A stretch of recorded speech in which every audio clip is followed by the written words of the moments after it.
नमस्कार, मी भाऊ तोरसेकर. तुम्ही बघतात प्रतिपक्ष.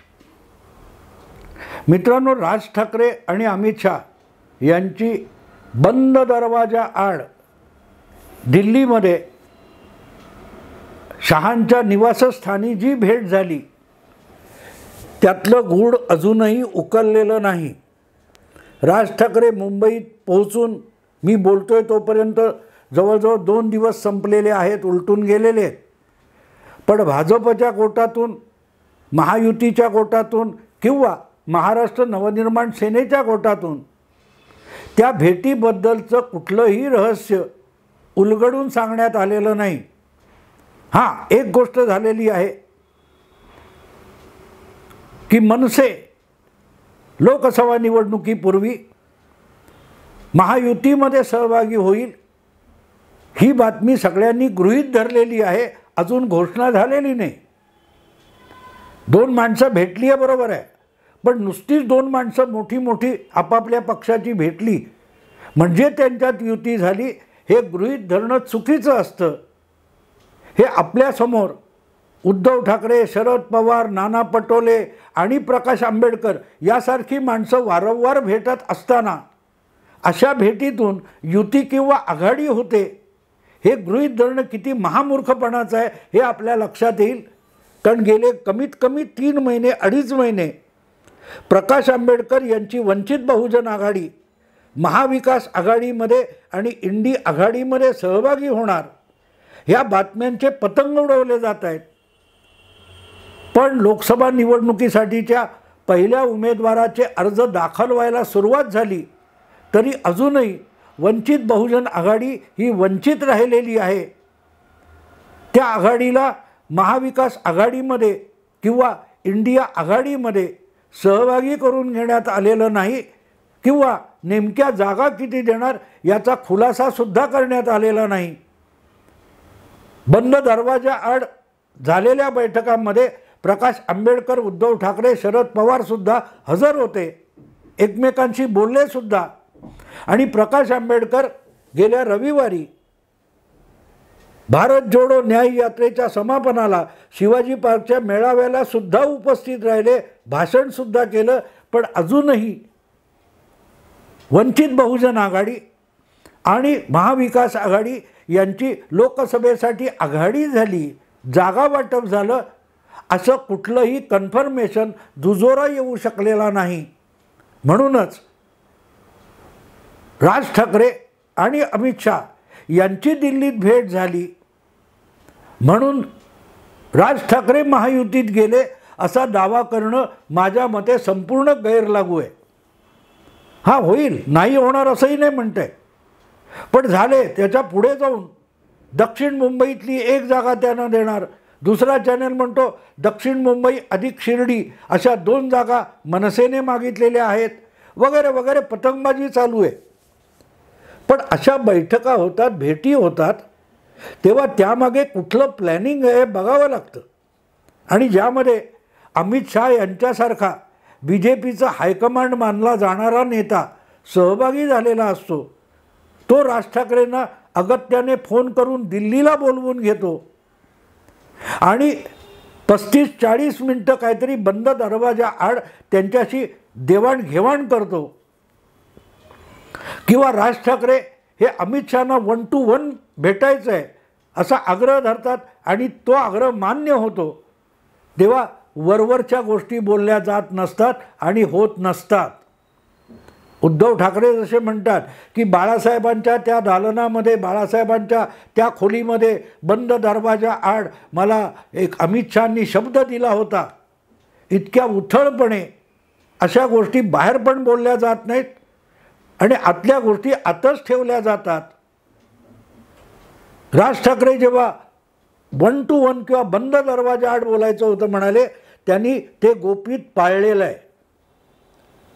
आहे आणि भाजपकडूनही पाळलं गेलेलं. पण पुढच्या घडामोडी होत आहेत, जोपर्यंत त्याच्यामध्ये दृष्टीपथात काही नाही तोपर्यंत सगळ्यांनी मौन धारण करणं यातूनच काहीतरी साध्य होत असतं. आणि राजकारणामध्ये हजारो लाखो कार्यकर्ते जेव्हा पक्षाचे अशा निर्णयावर विसंबून काहीतरी करायला तयार होत असतात तेव्हा वरच्या नेत्यांना उथळपणे बोलून चालत नाही, उथळपणे बोलून चालत नाही.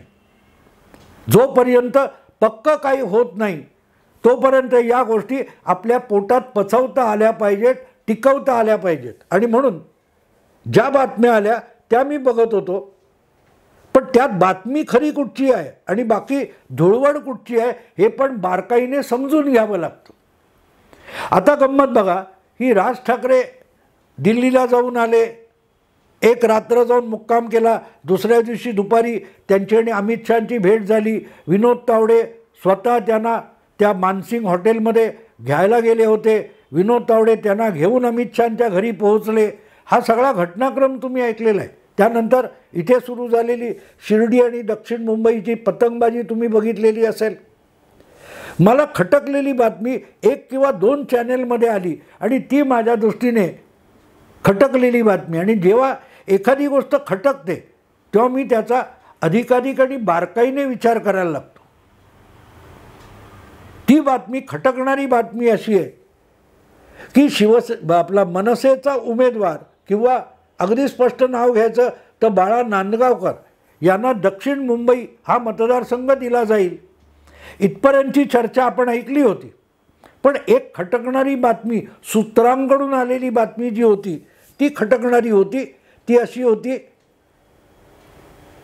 की दक्षिण मुंबईत उभा राहणारा, अरविंद सावंत यांच्या विरोधात उभा राहणारा मनसेचा उमेदवार हा आघाडीचं इंजिन ही निशाणी न घेता एकनाथ शिंदे यांच्या धनुष्यबाण चिन्हावरच निवडणूक लढवेल, ही बातमी खटकणारी होती. कुठल्या चॅनेलवर होती मला आठवत नाही, पण ती बातमी माझ्या डोक्यात गेली आणि घुसून बसली. ती बाहेर निघेना की मनसे जर आघाडीत येणार आहे तर मग मनसेला दुसऱ्या पक्षाचं चिन्ह घेऊन लढायचं कारण काय? कारण महाराष्ट्रात मनसे हा पक्ष प्रादेशिक पक्ष म्हणून नोंदला गेलेला पक्ष आहे आणि आघाडीचं इंजिन ही त्यांच्यासाठी राखीव ठेवण्यात आलेली निवडणूक निशाणी आहे. आपल्या पक्षाचं पुनरुज्जीवन करायचं तर मग दुसऱ्या चिन्हावर, दुसऱ्या पक्षाच्या चिन्हावर मनसेने आपला उमेदवार का लढवावा?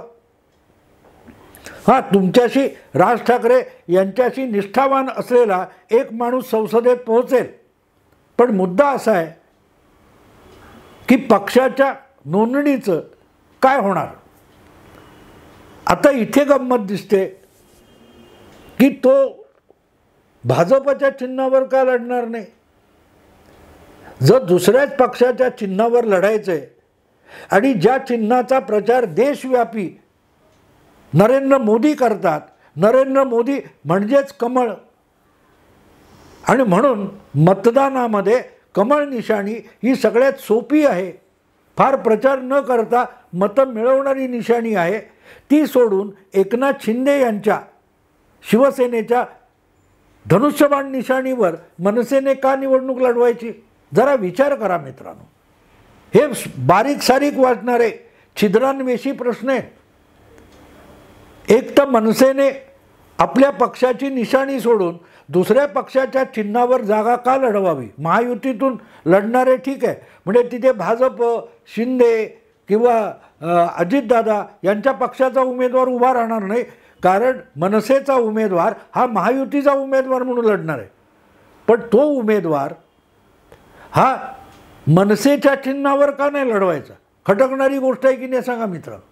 दुसरी गोष्ट, जर दुसऱ्याच पक्षाच्या चिन्हावर निवडणूक लढवायची आहे, आपला एक माणूस लोकसभेत पोचलाच पाहिजे, कुठच्याही चिन्हावर का असे ना म्हणून लढवायचं असेल, तर मग त्या सगळ्या निशाण्यांमध्ये सगळ्यात सोपी आणि देशाच्या कानाकोपऱ्यात पोहोचलेली सोपी निशाणी कुठली आहे? तर कमळी निशाणी आहे. आणि महायुतीत प्रमुख पक्षच भारतीय जनता पक्ष आहे ज्याची कमळी निशाणी आहे.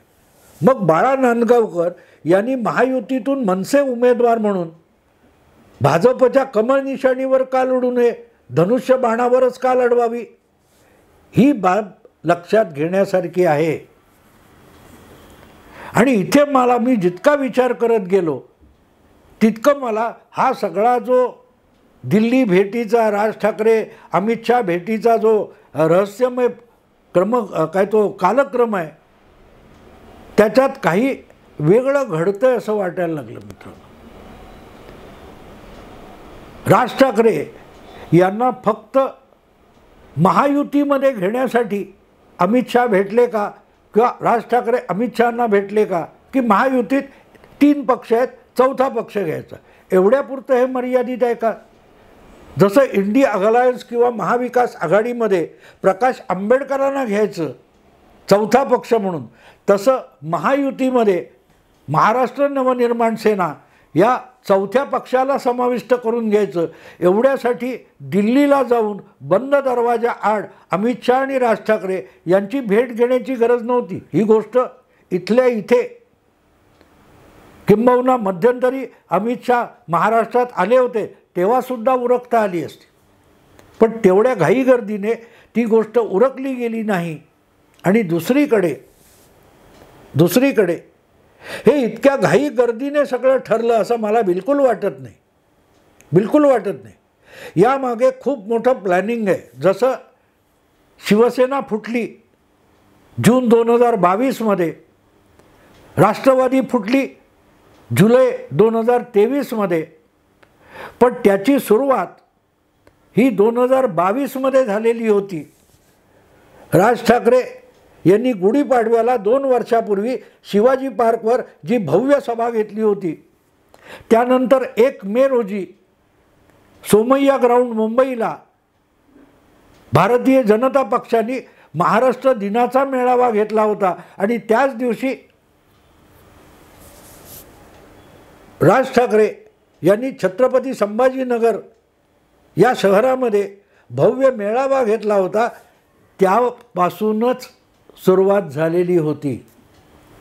पण त्याच्यासाठीचं प्लॅनिंग, त्याच्यासाठीचा आराखडा, त्याच्यासाठीचं सगळं नियोजन त्याच्या आधी 8-9 महिने, वर्षभर चालू होतं. 2021च्या सप्टेंबर-ऑक्टोबरपासून महाराष्ट्रातल्या सत्तांतराची तयारी चाललेली होती. त्यात येणाऱ्या कायदेशीर अडचणी, त्यामध्ये येणाऱ्या व्यवहारी अडचणी, त्यामध्ये येणाऱ्या घटनात्मक अडचणी या शोधून, त्याचा अभ्यास करून, त्याच्यावर कुठले कायदेशीर घटनात्मक मार्ग आहेत, व्यवहारी मार्ग आहे, याचा शोध घेतला गेला होता. अचानक एकनाथ शिंदे उठले आणि काय 22 आमदारांना घेऊन सुरतला गेले, तिथून विशिष्ट विमानाने गुवाहाटीला गेले. इतकं सोपं नव्हतं.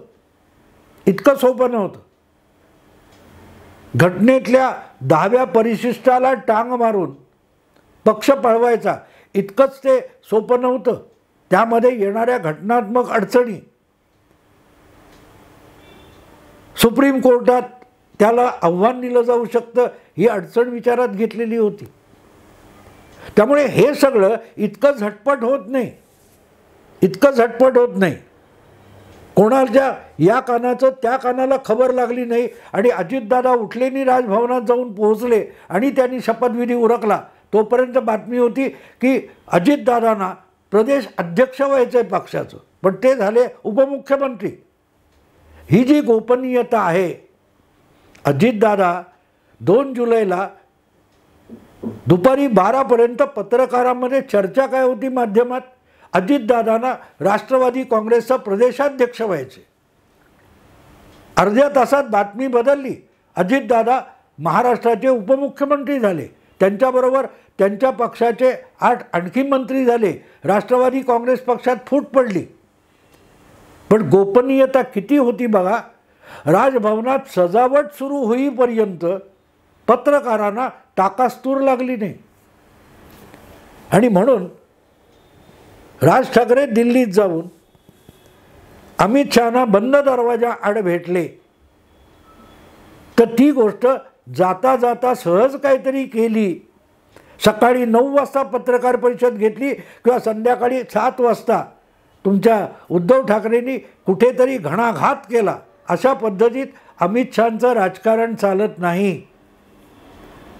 आणि म्हणून अमित शहा आणि राज ठाकरे यांची जी भेटगाठ तुमच्या बंद दरवाजा आड झाली, त्यामध्ये फक्त महायुतीमध्ये चौथा पक्ष दाखल करून घ्यायचा एवढ्यापुरतं ते नाही आहे, अजिबात नाही आहे.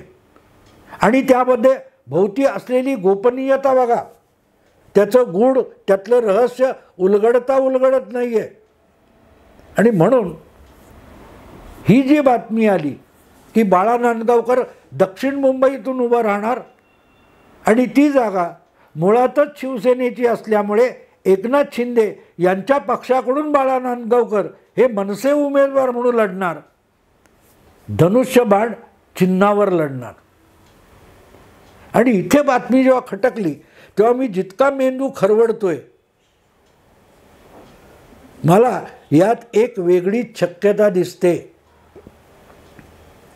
राज ठाकरे यांना त्यांच्या पक्षासकट म्हणजे महाराष्ट्र नवनिर्माण सेनेसकट महायुतीत आणण्यासाठी चाललेला हा प्रयोग आहे की राज ठाकरे यांना धनुष्यबाण चिन्ह असलेल्या अधिकृत शिवसेना पक्षात आणण्याची प्रक्रिया सुरू झाली आहे.